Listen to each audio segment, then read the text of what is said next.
Ayan. Hello everyone. We are live once again. Welcome sa another let review session po natin. This is part ng ating mga episode series on YouTube channel for our Prof Ed and Gen Ed, no? I hope panoorin niyo po yung ibang episodes since essential concepts, no? Relevant na mga TUS aligned yung mga topics na nilalagay natin sa YouTube channel, no? For Prof Ed and Gen Ed. Mga essentials po iyan, yung mga foundational knowledge kumbaga. So, mga necessary, no, na topics or concepts na kailangan nyo pong pag-aralan before taking the board exam. Okay, so this is session 13 already ng ating Prof Ed series. Yung episodes 1 to 12 ay posted na po sa ating channel for your public na viewing as of now.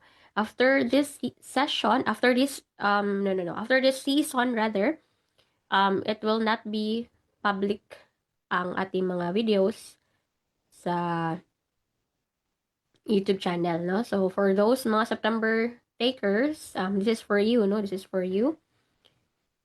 Sige, katatapos lang ng ating Gen Ed kanina, yung last regular session before the final coaching for Prophet and Gen Ed. Thank you sa mga nag-join kanina, no? And then ngayon, we'll have our free session for the Prof Ed. So, do not worry po sa mga hindi member ng group. May mga free sessions pa rin tayo sa Prof Ed and Gen Ed. Yung mga episodes natin sa YouTube, no? Although mga short lamang siya, mga konting items lang, unlike yung nasa private group natin na mas marami yung ating mga item numbers and then mas comprehensive siya. Okay, sige, we'll have episode 13 of Prof Ed. Question number 1. Intelligence involves analyzing problems, creating ideas, and adapting to real situations. Which theory supports this? A. Multiple intelligences. B. General intelligence. C. Connectionism. Or D. Triarchic theory. Number 1, kindly write down the number and then the letter of your choice. Ayan, thank you so much teachers for mentioning your friends sa comment section dyan sa ating Facebook page. Thank you for mentioning your friends. Yan yung mga tunay na kaibigan. Talagang hindi nang iiwan, no? Review ng review. Pag mag-review ako, i-mention ko din yung mga kaibigan ko kasi gusto ko mag-review din sila para sabay-sabay kaming pumasa. The more the merrier, no? Barkada goals. Ganyan dapat. Friendship goals. Number 1, involving analyzing problems. Take note, analyzing problems, creating ideas, adapting to real situations. Saan ba natin to ma-connect? Number 1, ayan, marami ang naligwak. Number 1, this is letter D. Hindi po ito letter A. Triarchic theory. Di ba yung multiple intelligences na sagot ninyo? We have 9 multiple intelligences ni Howard Gardner. But that is not the point there sa tanong. Number 1 pa lang naligwak na. Parang usong-uso na ito sa inyo dito. Pag number 1 pa lang ligwak agad. Do not worry kasi importante may learning po tayo, ha? Number 1, analyzing problems, creating ideas, adapting to real situations. Yang tatlo na yan. That is involved in a triarchic theory. Try nga, try. So, tatlo. Ano yung tatlo na yan? According to Robert Sternberg, siya yung nag-propose ng triarchic theory of intelligence, which states that human intelligence consists of 3 major sub-theories or components. So, nandyan yung analytical intelligence, that is the ability to analyze, evaluate, compare, and solve problems. Analytical. So, mental processes. Mag-analyze, mag-evaluate, o sabi dito, no, analyzing problems. So, pasok yan sa analytical intelligence. Dito naman, pangalawa, creative intelligence. The ability to deal, o grabe yung tawa ni Teacher Jel, yung ha-ha-ha, capitalize talaga. Kasi naligwak. Sa number 1 pa lang. Ang creative intelligence, this is the ability to deal with new situations, to see problems in a new ways, to produce original ideas. Kaya nga siya tinawag na creative, no? Kasi yung pag-generate natin ng original ideas, that is being creative, no? Being innovative, creating ideas. Dito siya ma-fall under creative intelligence, di ba? Pag practical intelligence naman, ito yung tinatawag na street smart. yung marunong ma-apply, no, sa environment yung kaniyang mga natutunan. The ability to adapt, to shape, and select environments that fit one's needs. So, life smarts. Ayan, life smarts. O yan, wait. Meron pala dito, nandito pala ang street smarts, no, sorry. So, creative intelligence siya, pwede siya mabilong dito. And then, specifically, ang practical intelligence, life smarts. School smarts, oh, that's more on the analytical intelligence niya. So, adapting real situations through hierarchic theory. Kasi naman, hindi naman natin ma-apply lagi yung multiple intelligences dito, no? Kasi iba naman yon yung 9 multiple intelligences. Hindi naman ito yung nasa tanong natin, yung pag-analyze ng problem, pag-create ng ideas, pag-adapt ng real situations, di ba? Hindi naman yan yung nandyan sa tanong. So, we will answer letter D, the hierarchic theory of Robert Sternberg. Practical intelligence, tama, yun yung madiskarte, no? Yung diskarte sa buhay, practical intelligence. It would fall in that in type of intelligence. Number 2. Sige, move on sa mga naligwak. Move on sa number 2 na tayo. Number 2. Teacher Russell wants to apply metacognitive reflection to improve her teaching. Which of the following is the most appropriate question must she ask herself? A. Were my students paying attention during the lesson? B. How was the classroom atmosphere during my lecture? C. What teaching materials were effective in today's lesson? Or D. What have I learned from my teaching? Teacher Rosel wants to apply metacognitive reflection on it to improve her teaching. To improve her teaching, so ang focus po ay sa kanya. Reflection to improve her teaching, that is letter D. What have I learned from my teaching? Diba? That is reflection. That is metacognitive reflection. Metacognition. Reflecting on your own thinking. Thinking beyond thinking, learning how to learn. Number 3, this government agency is tasked to identify centers of excellence in program areas needed for the development of world-class scholarship, nation building, and development. Letter A, DepEd, B, CHED, C, TESDA, or D, DOST. Centers of Excellence. Ano po ito? Number 3. Alright, what is your answer? May nag-letter D. Marami ang letter D. DOST po ba ito? Letter D ang sagot na nakikita ko. May nag-letter C. Sige. Wala pang nakatama. Number 3, ayan na. Meron na akong nakitang isang letter B and that is correct. CHED. Pag government agency tasked to identify the centers of excellence in program areas, 'di ba? Program yung courses sa CHED under Commission on Higher Education, Tertiary Education. CHED po iyan. Nandito, Section 8, Powers and Functions of the Commission. Sa CHED, ano ba ang saligang bata? Ano ba ang Republic Act? Yan. Ano ba ang Republic Act that creates the CHED?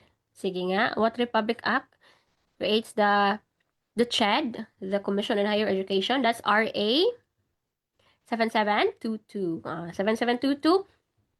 Identify, support, and develop potential centers of excellence in program areas needed for the development of world-class scholarship, nation building, and national development. So this is letter B. CHED po ito. Next, number 4. Okay, move on na, move on. Number 4. Bakit ang dami kong nabubudol ngayong gabi? Ang dami nyo pong nabudol. Number 4. In the preamble of the Code of Ethics of Professional Teachers, which is not said among teachers? A. Let passers. B. Possess dignity and reputation. C. Duly licensed professionals. Or D. High moral values with competence. Which is not said, no? Yung sa preamble of the Code of Ethics for Professional Teachers. Asan dito ang hindi po kabilang? May nag-A, may nag-B. Ang correct answer po, may nag-C din. Sige.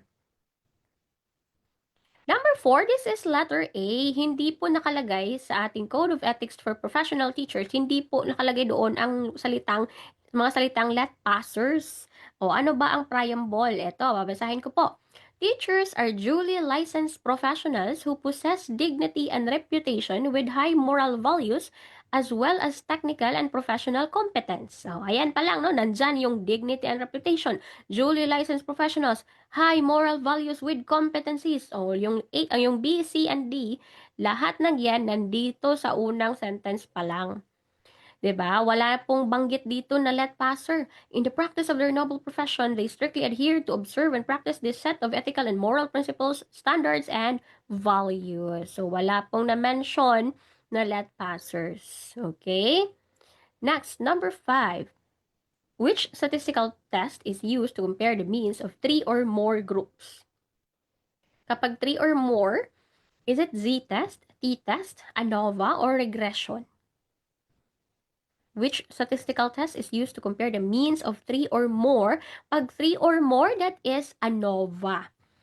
ANOVA po, okay? Pag 3 or more. Ang z-test, ginagamit yan to compare the mean to population mean. Compare two large sample means. Kapag t-test naman po, dalawang means. Pero pag 3 or more, that's the ANOVA na.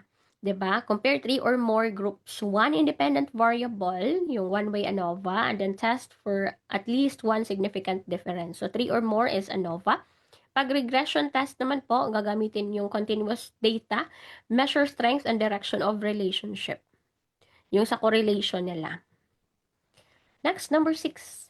A kindergarten teacher believes that students are blank slates when they enter the classroom. Thus, the need to fill them up with information. What type of teacher is she? A. Constructivist. B. Metacognitivist. C. Behaviorist. Or D. Pragmatist. What is your answer sa number 6? Blank slate daw po ang mga bata, and as they enter the classroom, kailangan i-fill up with information. Fill them up with information. That's letter C, behaviorist. Blank slate. Oh. Sa behaviorist po kasi, the teacher provides information, instruction, reinforcement, and experiences that shape the student learning and behavior. So, si teacher, di ba teacher-centered itong behaviorist? Ang constructivist, student-centered. Ang metacognitivist, student-centered as well. Pragmatist, student-centered din po ito.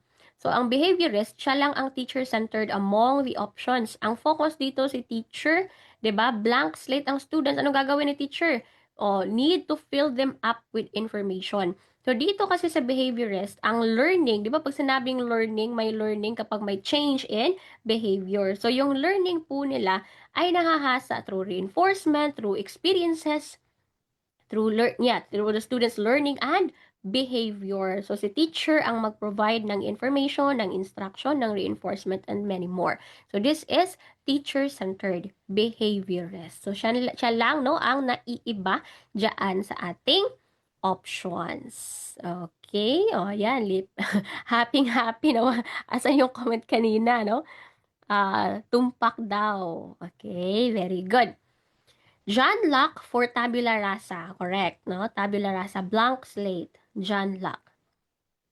Constructivists come with prior knowledge and experiences and actively construct new understanding. Yan yung constructivist. Meron na silang previous na alam, tapos actively build pa sila, actively mag-construct pa sila ng new understanding from the previous knowledge nila. So, hindi siya blank slate. Sabi dito, blank slate kasi, blank slates, tabula rasa. So, not constructivist. Diba? Number 7.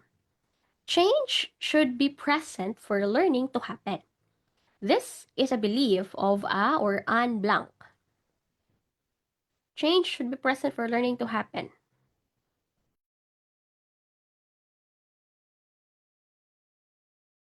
That is letter A, behaviorist. Correct. Okay. Behaviorist po. Pag change ay learning in behavior. Pag change sa behavior, that is learning. And tandaan natin, kailan natin masasabi na may learning na nangyayari? Pag may pagbabago sa behavior. Change in the behavior means mayroong learning. Okay, number 8, Teacher Josh wants to engage his students on HUTs and to have them develop a perspective of death penalty from different viewpoints. What technique will be most suitable? A. Lecture. B. Panel discussion. C. Role playing. Or D. Simulation.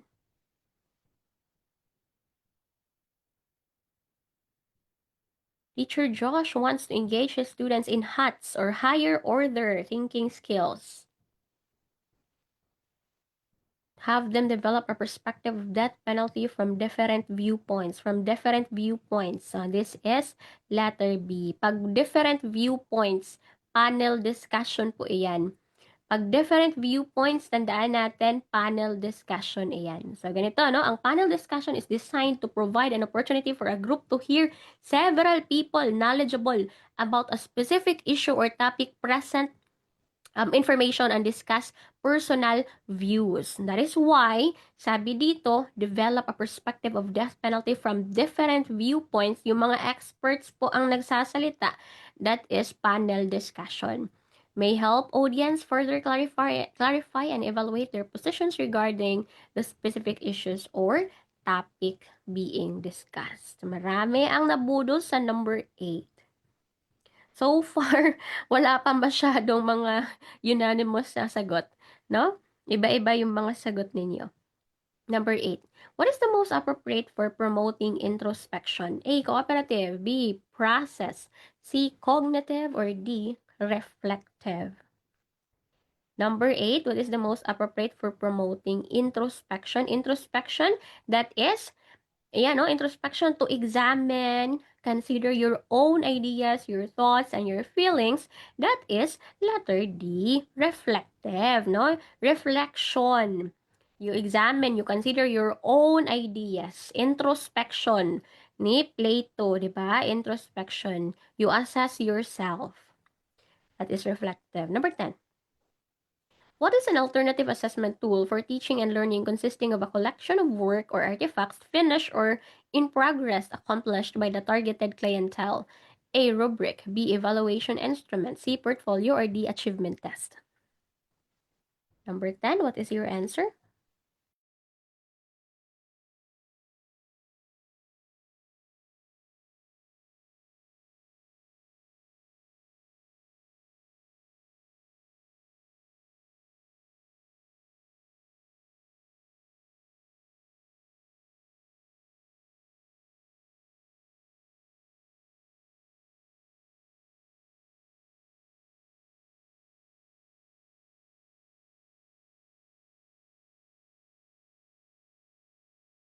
Number 10.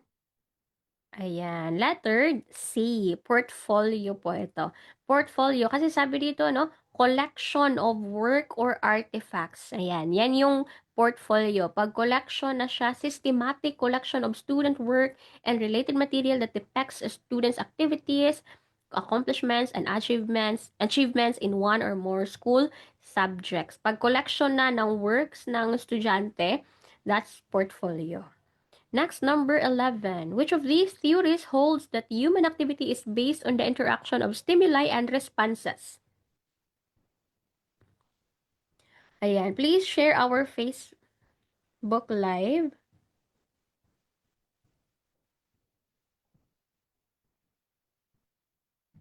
Number 11. This is letter A, association. Stimuli and responses. Association po iyan. Yung classical conditioning, no, ni Pavlov. Association. Stimuli and responses. Yung ginamit niya na bell, that's the conditioned na stimulus. And then the conditioned response, the dog responded to the bell already, no? Kahit bell pa lang, kahit walang food na pinapakita. So that is association. Next, number 12, a teacher assigns an unpleasant task after repeated misbehavior, causing the behavior to decrease. Oh, ano po iyan?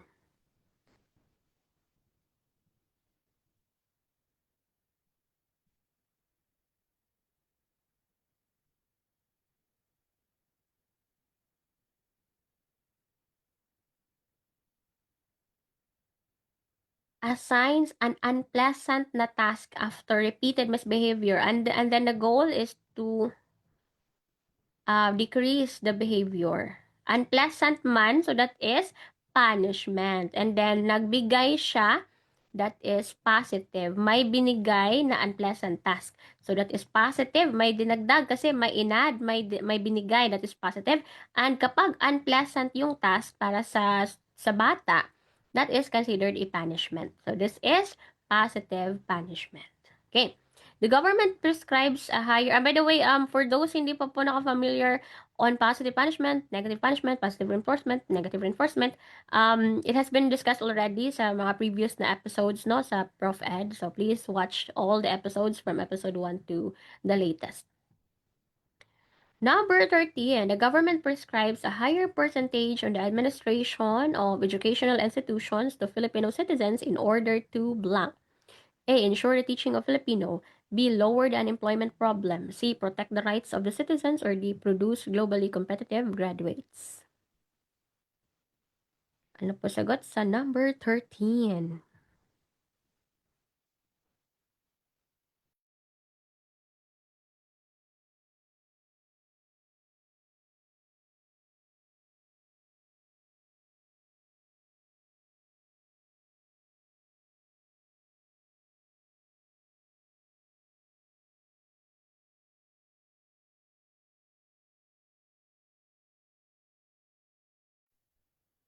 The government prescribes a higher percentage on administration of educational institutions to Filipino citizens. So, dapat sa isang, for example, sa isang paaralan, hindi pwedeng karamihan sa admin ay mga foreigner, no? Hindi Pilipino. Dapat majority, which is 60%, dapat Filipino. That is to protect the rights of the citizen. So, the Philippine government requires educational institutions to be controlled and administered by Filipino citizens. At least 60% ang ownership and control ay sa mga Filipinos.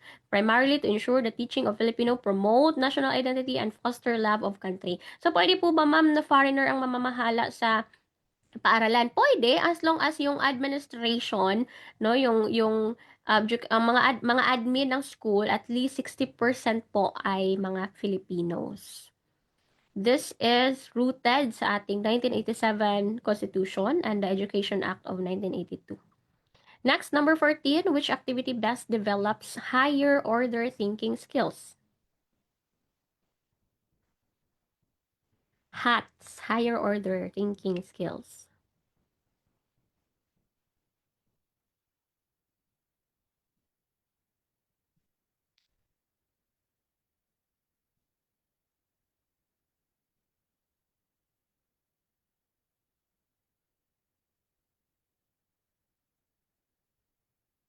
Very good. This is letter C, inquiry. Correct. Inquiry-based. That is student-centered. Pag attentively listening, nakikinig lang, passive lang, hindi po yan active, no? Pag higher order kasi, dapat active yung learning. Hands-on yung bata or yung student. Teacher demonstration, this is teacher-centered. Nanonood lang yung mga estudyante. Pag drill, this is LATS. No? Memorization, mastery. So, inquiry-based, this is higher order. They will discover, they will explore, they will ask questions. Number 15. A new national policy requires schools to provide inclusive education for learners with disabilities. The policy gradually changes school practices and community attitudes. Which system is the primary source of influence? Kay Yuri Bronfenbrenner's system po.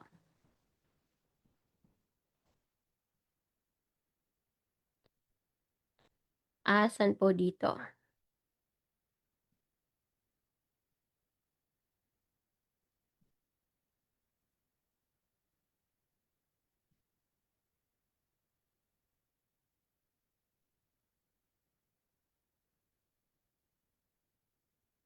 This is macro. Macro system.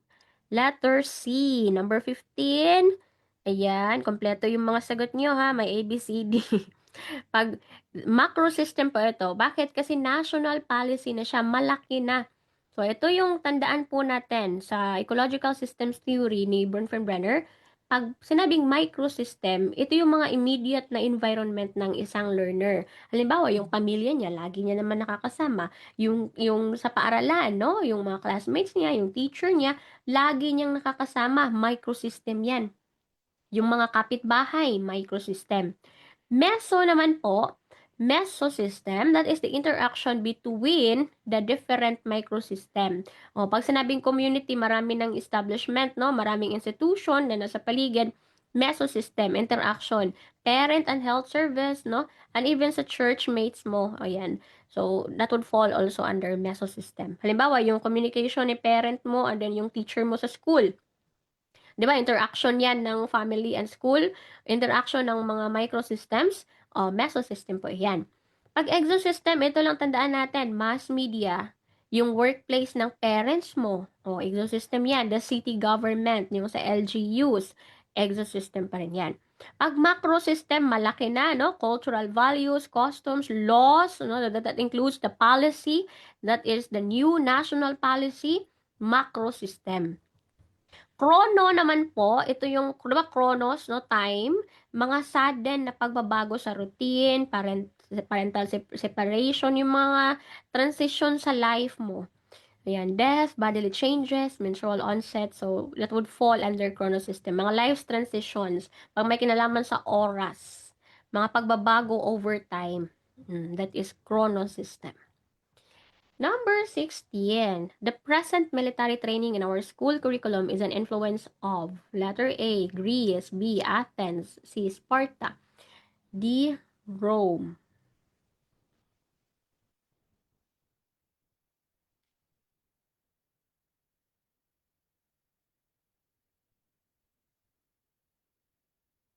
Military training.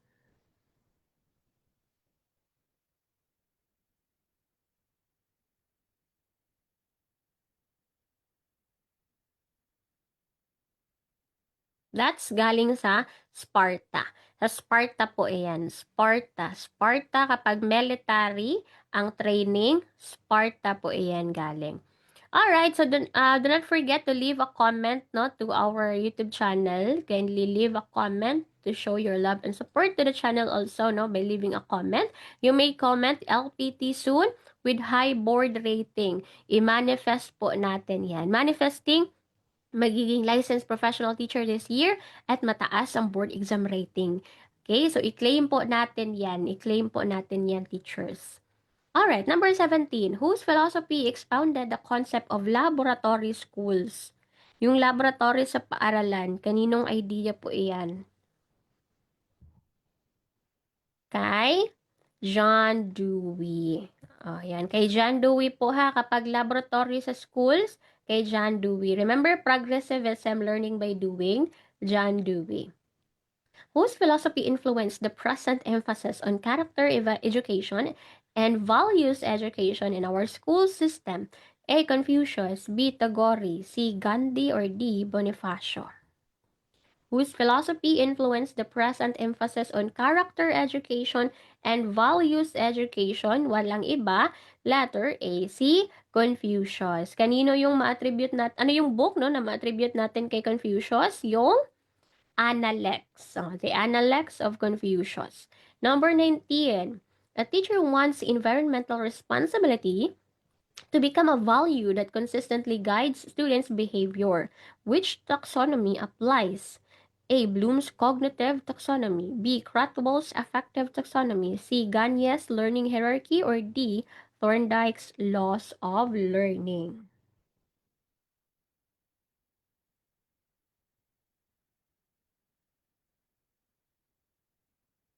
What is your answer sa number 19?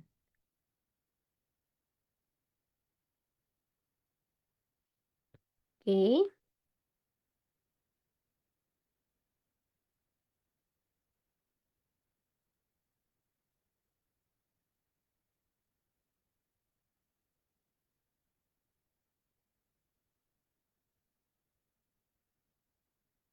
This is affective na domain, no? Affective. Bakit affective? Sabi dito, environmental responsibility that to become a value. value. Pag values, attitudes, um, mga behavior, diyan yan ma-fall sa affective na domain. And that is under kay Cratwell's affective domain. If you're focusing on a value, on the behavior and the attitude, that is affective taxonomy, no? Affective domain. Kapag sa mind po, mga mental processes, analysis, higher order thinking skills, thinking, cognitive na iyan. Number 20. After examining learners' responses, a teacher determines that most understand the concept but confuse two related principles. Under the ESRO cycle, what should the teacher do next? A. Record the scores as evidence of final achievement. B. Administer another examination using parallel questions. C. Identify the specific learning need revealed by responses. Or D. Proceed to enrichment because most answers were correct. Under the revised assessment po na policy ng DepEd, itong ESRO cycle, ano gagawin ng teacher?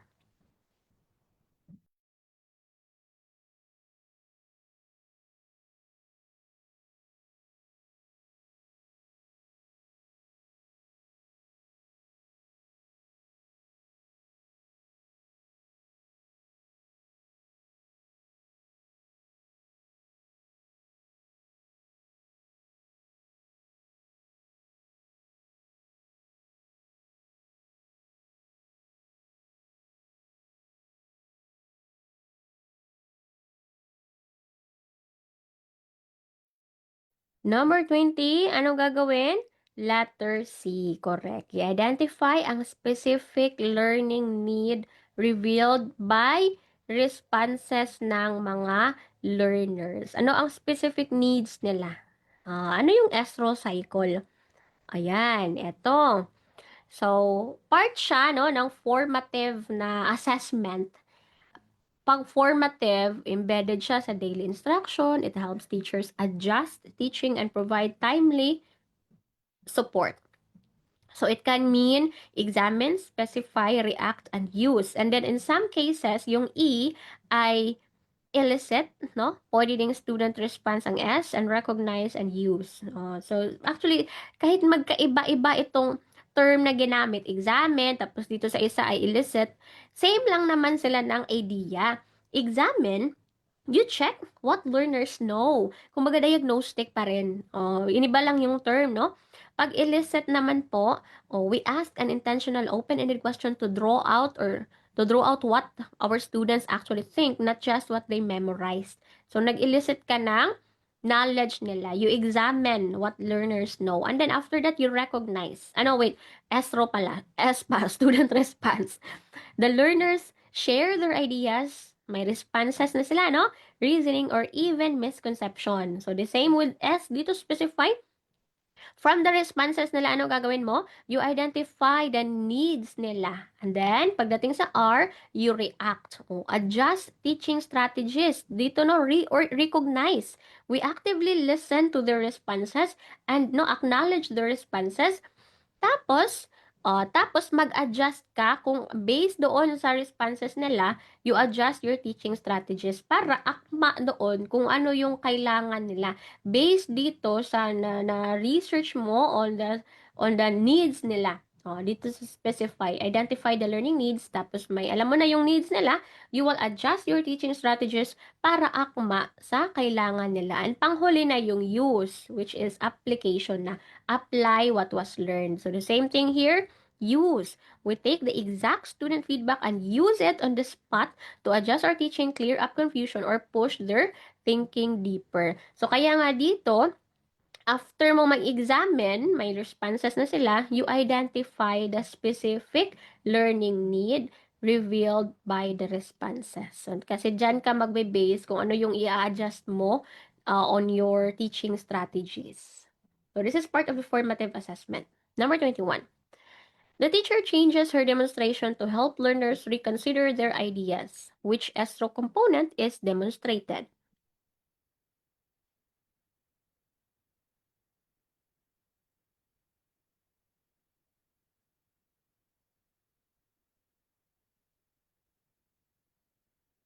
#21.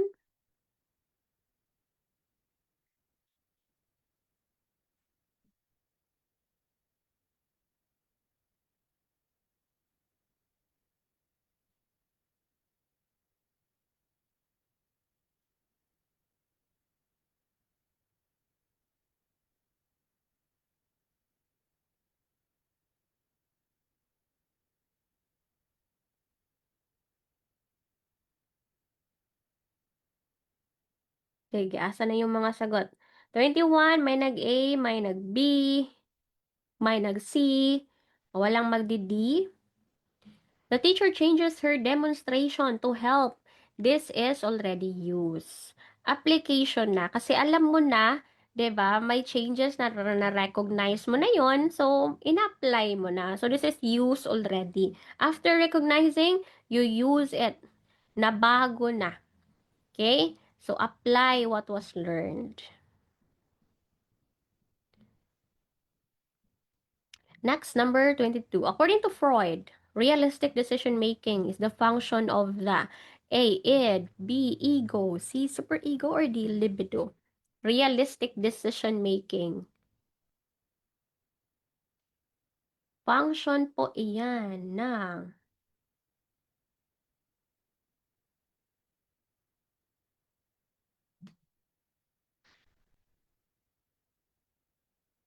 correct. This is the ego. Realistic. 'Di ba ang ego ay nag-rely sa realistic principle? This is our self-identity. Therefore, we can conclude na yung mga decision-making natin sa buhay, that is our ego. That is our self-identity. That's the ego. Kapag nag-rely naman po sa moral principle, morality, si superego naman yan siya. O kapag pleasure principle, si id naman po iyan. 23, which virtue is associated with industry versus inferiority? Is it the will, care, fidelity, or competence? Diba this is under psychosocial theory of Eric Erikson na may 8 stages. Industry versus inferiority.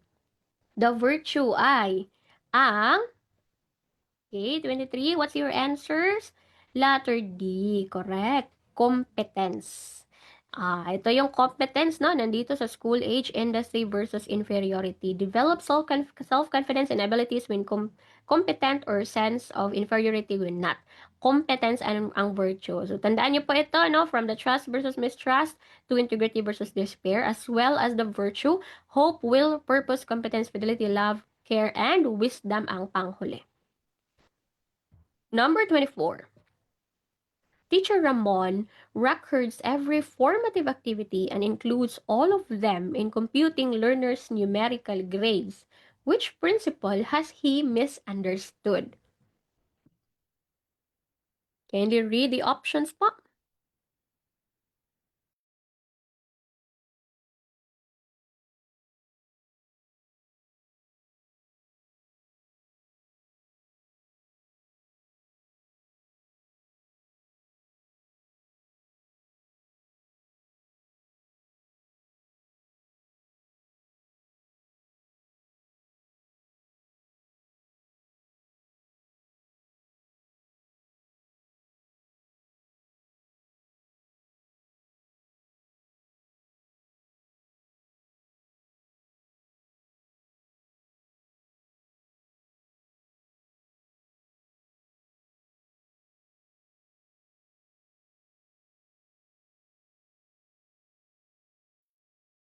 Number 24, letter A. Very good. Formative assessment primarily supports ongoing learning. That is correct. Diba no? Pag formative, ongoing, before and during. So, pag sinabing ongoing, that is during, no? So, kailangan i-adjust na yan siya. Kailangan may feedback, i-monitor, ongoing. And hindi po yan kasali sa numerical grades. Hindi siya graded, kumbaga, no? Yung formative assessment. Ang graded, yung summative. Yung summative, yun yung graded. 25. The control group in an experimental study is the group which is blank.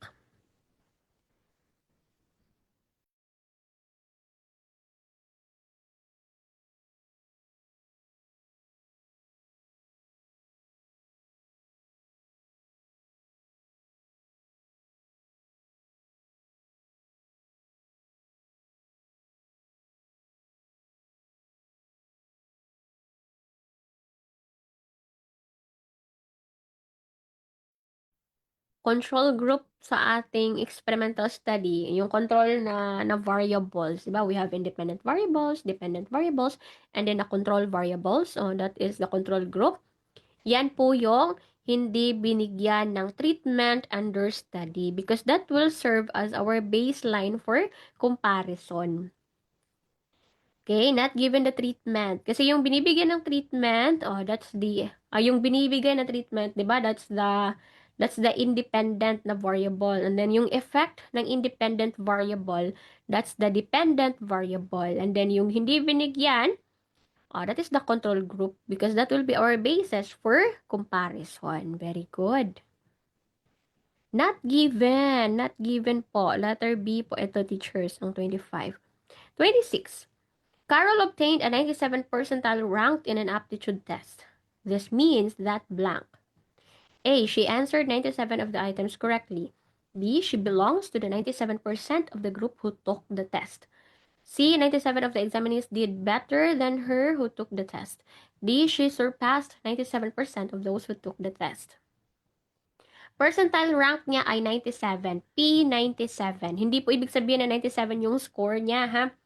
Rank niya po ay P97. 26. Okay. May iba-ibang sagot. P97 means she surpassed 97% of those who took the test. She is better than 97% of those who took the test. Ayan. So, 97 percentile rank. Yan po yung ibig sabihin yan. She is better than the 97% na nag-take ng exam. Based sa score niya, no? So, mas malaki yung score niya sa 97 compare sa 97% nang nag-take ng exam. So, yung top 1, masasabi natin P99. Okay? Wala pong P100, P99. 97 percentile rank ay better than 97% of those who took the test. Okay? Sige po, 97. I mean, 27.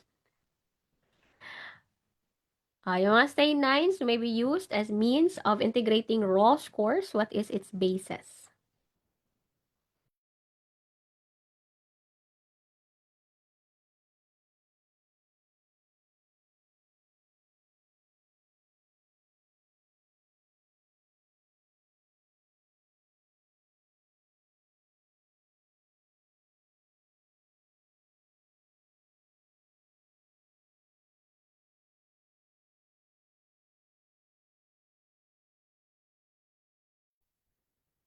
Number 27, ang stay 9. Standard 9, no?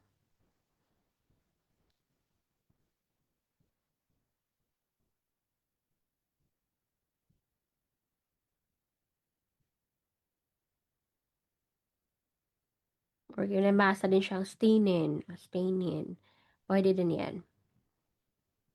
That is letter B. Distribution of the percentages in the normal curve. Diba dito, no? Standard 9s. Used as a type of normal reference score that divides the normal distribution into 9 parts. So, mayroon pong fixed na percentage of cases under pag normal curve. So, karamihan lang siya ginagamit sa normal na distribution. So we have here divided into 9 parts. So the first one here, 4%, 7%, 12, 17, 20, 17, 12, 7, and 4. Lahat ng yan, 1 to 9. So that is ano yung sagot natin kanina? Letter B, distribution of the percentages sa normal na curve. So standard 9 po yan, no? Standard 9s. So divided yung distribution into 9 parts. Letter B. Okay, 28.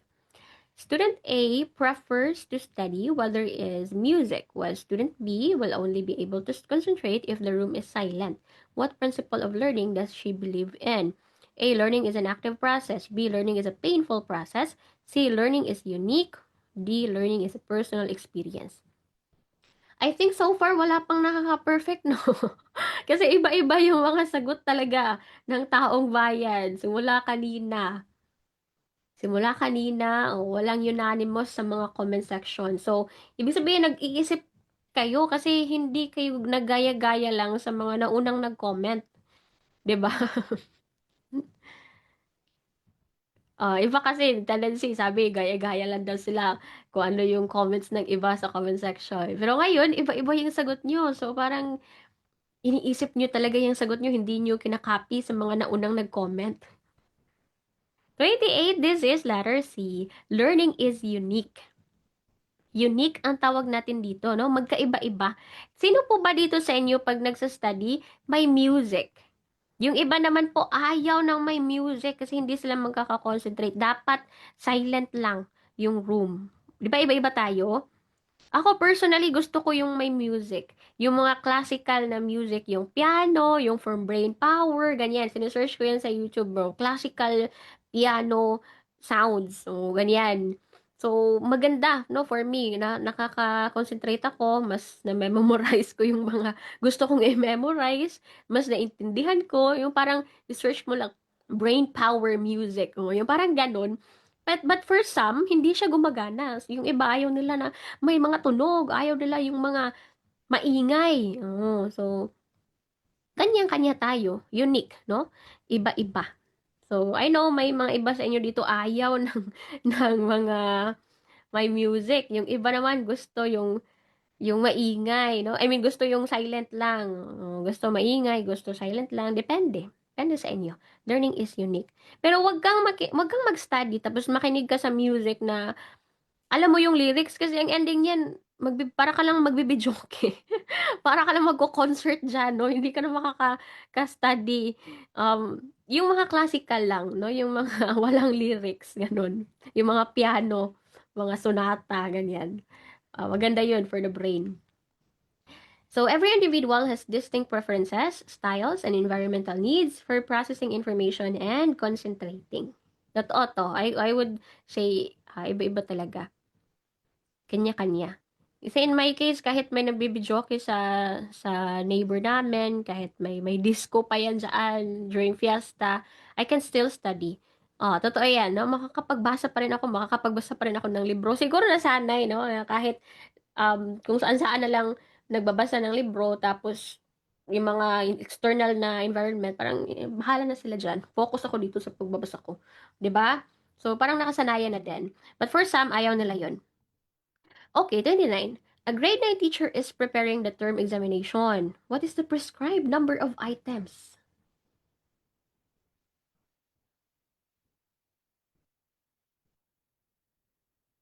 O, 'di ba? Nabasa ko yung mga comments niyo. Iba-iba talaga kayo. Gusto ng tahimik, gusto ng silent lang, gusto ng maingay. Oh, ayan, iba-iba tayo, unique. Ang pagkatuto. You do the things na nag-work para sa'yo. Grade 9 pa lamang po ang term examination na recommended ay 50 items. Iba-iba kasi kada case stage.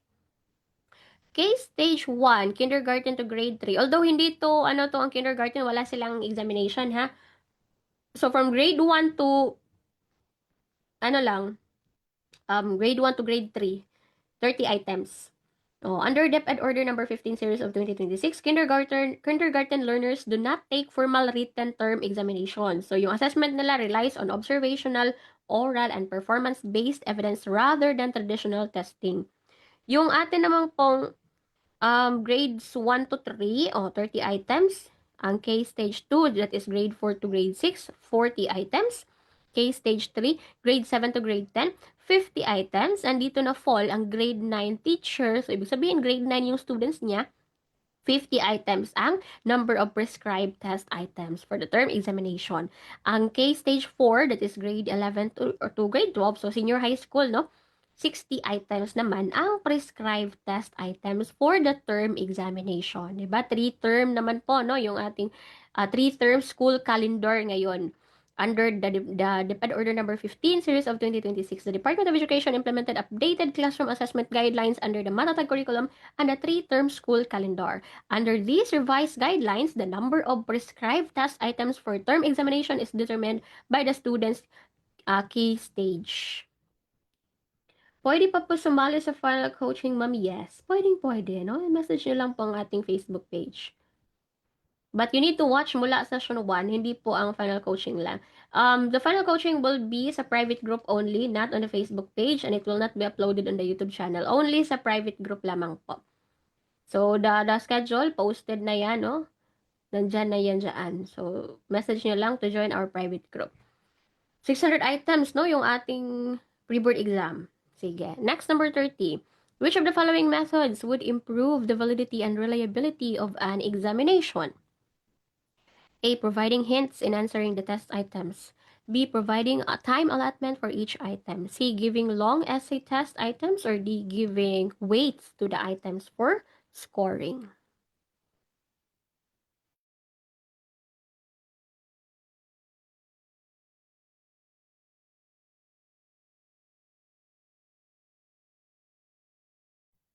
Ma'am, pwede po ba mag-join ang may exam sa March pa? Pwede naman po kung gustong mag-advance ng study, but the videos sa private group will be available until this season lamang. Iba po ang review program for the March 2027 na exam. Hirap ng mga questions, ma'am. Sige lang po.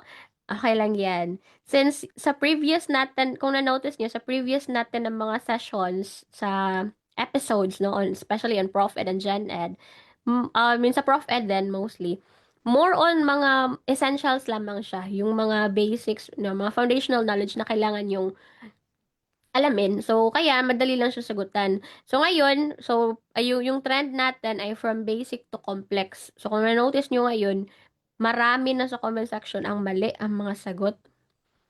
Kasi, mas complex na siya. From basic to complex. Ganyan naman dapat, 'di ba? Sa ating spiral progression nga, no?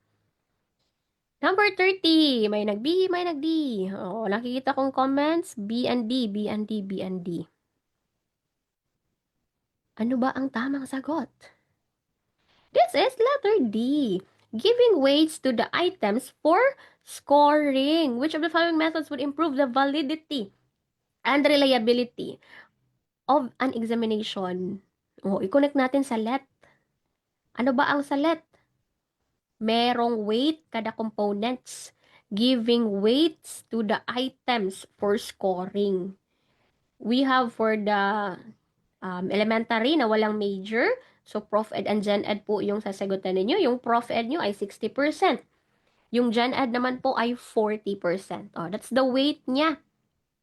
For the secondary, no, or even sa mga elementary na merong major, Prof Ed ay 40%. Ang Gen Ed po ay 20%, no? And then the major ay 40%. So, mayroon po siyang kanya-kanyang weights for the items. 'Di ba? So, giving weights, and that is what is happening sa ating board exam sa LET. Alright, next, number 31.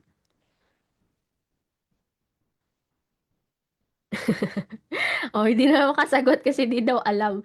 Okay lang yan, teacher. O, at least nandito kayo para natuto. Mabuti na pa rito kayo. At least natuto. Sabi ni Ma'am Isabel, no? At least natuto. A child says hitting is wrong even if allowed, but changing the uniform is acceptable if the school permits it. Which theory explains this? A child says hitting is wrong even if allowed, but changing the uniform is acceptable if the school permits it. The theory that explains this is the social domain theory. Kanino to? Ang social domain theory ni Elliot Turrell. Elliot Turrell's social domain theory distinguishes between moral rules, concern, harm, rights, and fairness. Example, no?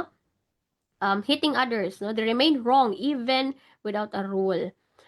Ang conventional rules naman, no, depend on social or institutional rules and can be changed by authority, the school uniform policy. So, ma-apply yung moral rules and yung conventional rules on the school policy ng uniform, that would fall under Elliot Turrell's social domain theory. So, association, no, of the moral rules and the conventional rules.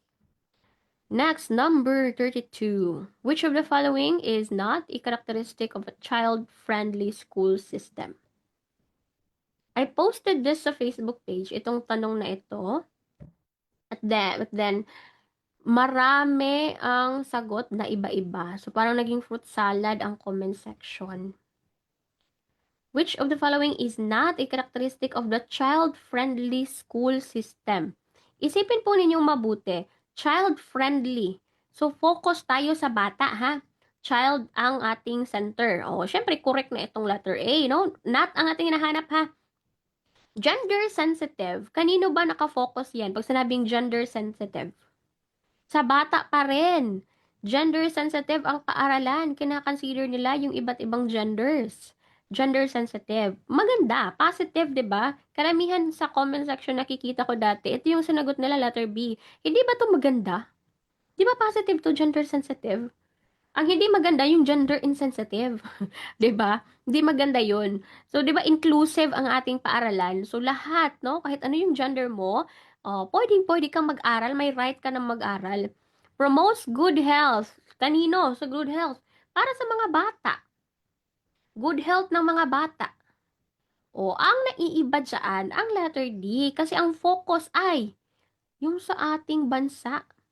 Letter D. Oh, ayan. Nandito po yan, no? Sa framework, consists of 5 broad dimensions. Una, inclusiveness, effectiveness, health, safety, and protection. Nandyan yan siya. Gender friendliness, which is gender sensitive.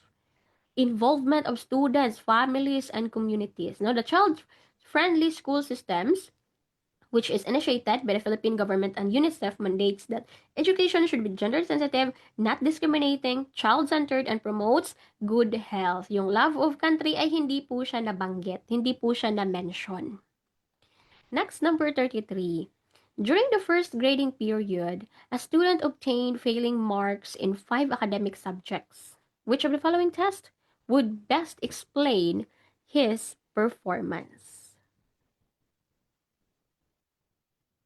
Number 33.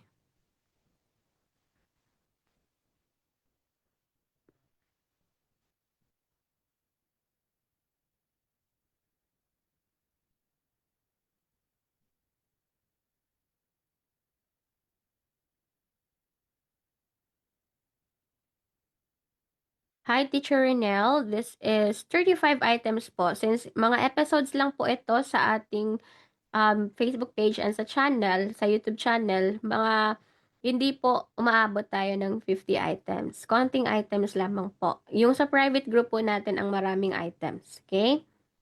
Nakalagay na din po sa description kung ilang items. Alright? 33, iba-iba yung sagot nyo. May nag-A, may nag-D. Which is which? This is letter D. Mental ability. Mental ability. Kasi sabi dito, no, sa academic subjects. 5 academic subjects. Failing marks of 5 academic subjects. That is mental. Kasi pag academic subjects, mental abilities yung ating tinitest. 'Di ba? Mental abilities. Letter D. Now, ano tong aptitude test na nandito? Bakit hindi yan yung sagot? Ang aptitude test, that is specific, no, for assessing an individual's natural talent, potential to learn, capacity to perform specific tasks, rather than just measuring their existing knowledge. So, dito, academic subjects, yung mga, ano po natin sa school, yung subject like English, Science, Mathematics, Filipino, di ba? Yun yung mga academic subjects. Ang minimeasure naman natin dyan ay the mental ability. Alright. Next, number 34. Measuring the work done by a gravitational force as a learning task is what level of cognition? A. Knowledge. B. Application. C. Evaluation. D. Comprehension.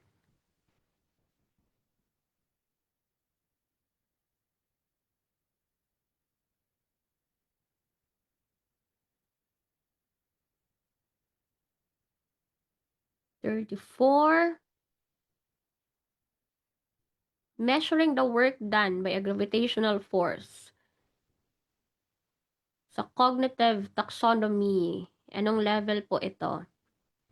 This is already application. Application of the knowledge. Correct. Letter B.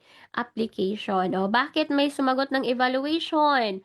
Meron bang assessment na ginawa dito? Meron bang judgment? Meron bang value na nilagay? Di ba wala? Ang sabi dito, measuring the work done by a gravitational force. Mini-measure niya, ina-apply niya na, alam niya yung formula for the work.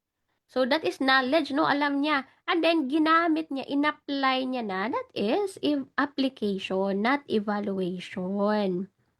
Okay? So, we have here our taxonomy. So, mauuna yung, dito sa baba, no? Sa base, yung remembering. Recognizing, memorizing, no? Facts. Pag understanding po, understand, comprehension level na po ito. Marunong ka na mag-summarize, kaya mong i-paraphrase, no? I-summarize mo yung nabasa mo, i-story mo siya using your own words, o understanding yan. And then once magamit, no, ma-apply mo na yung facts, yung rules, yung concepts, yung ideas na natutunan mo, yung nalalaman mo, and then naintindihan mo, ma-apply mo na yan siya, application yan. Pag-analyze o breaking down. Ito tandaan natin ha, kapag nakita mo yung breaking down information into its component parts, analysis po iyan, analyze. Tapos, evaluate. O, dito na yung mag-judge ka na, magbigay ka na ng value, mag-make ka na ng decision based doon sa observation mo, based doon sa nilagay mo na value. O, that is evaluate. And then, panghuli, pinakamataas, ang creating, no? Or synthesis, create. Combine parts to make a new whole. O, you synthesize na po. Synthesis iyan, creating. Alright, number 35.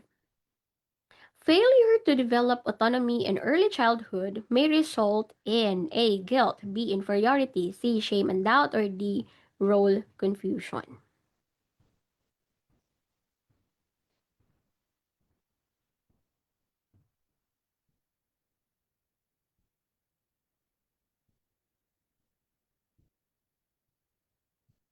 $35. Failure to develop autonomy. So, ano ba ang kaakibat ni autonomy? Ang shame and doubt. 'Di ba?